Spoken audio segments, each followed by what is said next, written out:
అధ్యక్షుడిగా బాధ్యతలు చేపట్టిన వెంటనే డొనాల్డ్ ట్రంప్ ఎగ్జిక్యూటివ్ ఆర్డర్లు జారీ చేశారు. అమెరికా పౌరులు వారికి ఈ గడ్డపై పుట్టే పిల్లలకు సహజంగా వచ్చే పౌరసత్వం రద్దు, అక్రమ చొరబాటుదారులపై కఠిన చర్యలు, చమురు సహజ వాయువు ఉత్పత్తిపై ఉన్న ఆంక్షల్ని తొలగించేందుకు చర్యలు తీసుకోనున్నారు. ఇమిగ్రేషన్ విధానాల్లో పెను మార్పులు చేసే సూచనలు కనిపిస్తున్నాయి. విధాన మార్పులకు అనుగుణంగా ట్రంప్ అనేక కార్యనిర్వాహక ఆదేశాలు జారీ చేయనున్నారని వైట్ హౌస్ వెల్లడించింది. అమెరికాలో ఆశ్రయం ఇవ్వడాన్ని, అమెరికాలో పుట్టిన వారికి సహజ సిద్ధంగా పౌరసత్వం అందించడాన్ని రద్దు చేస్తూ ఆయన కార్యనిర్వాహక ఆదేశాలు ఇవ్వనున్నట్లు సమాచారం. అమెరికాలో పుట్టిన ప్రతి ఒక్కరికి సహజంగా దేశ పౌరసత్వం ఇచ్చే విధానం దాదాపు శతాబ్ది కాలంగా అమల్లో ఉంది.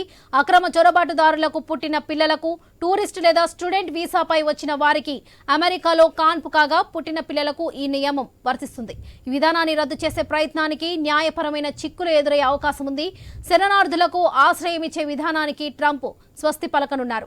వారికి ఆశ్రయం కల్పించే విధానాన్ని ప్రస్తుతానికి 4 నెలల పాటు ఆపాలని యోచిస్తున్నారు. దశాబ్దాలుగా లక్షల మంది శరణార్థులు అమెరికాలో ఆశ్రయం పొందారు. తన మొదటి పాలన కాలంలో ట్రంప్ శరణార్థులకు ఆశ్రయం ఇచ్చే విధానాన్ని నిలువరించారు.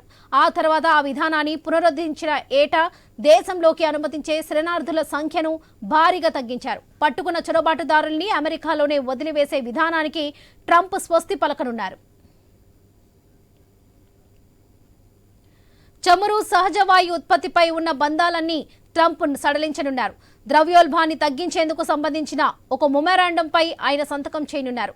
చైనా, మెక్సికో, కెనడా తదితర దేశాల ఉత్పత్తులపై పన్నులు వేస్తానంటూ ఆయన చేసిన హెచ్చరికను పక్కన పెట్టే అవకాశం ఉంది. ట్రాన్స్జెండర్లకు ఇచ్చే రక్షణల్ని ట్రంప్ ఉపసంహరించనున్నారు. లైంగిక వైవిధ్యాన్ని, సమానత్వాన్ని, అన్ని వర్గాలను కలుపుకొని పోయే విధానాలకు ఆయన స్వస్తి పలుకుతారని భావిస్తున్నారు. కేవలం స్త్రీ, పురుష లింగాలను మాత్రమే ప్రభుత్వం గుర్తించేలా ఆదేశాలు ఇవ్వనున్నట్లుగా తెలుస్తుంది.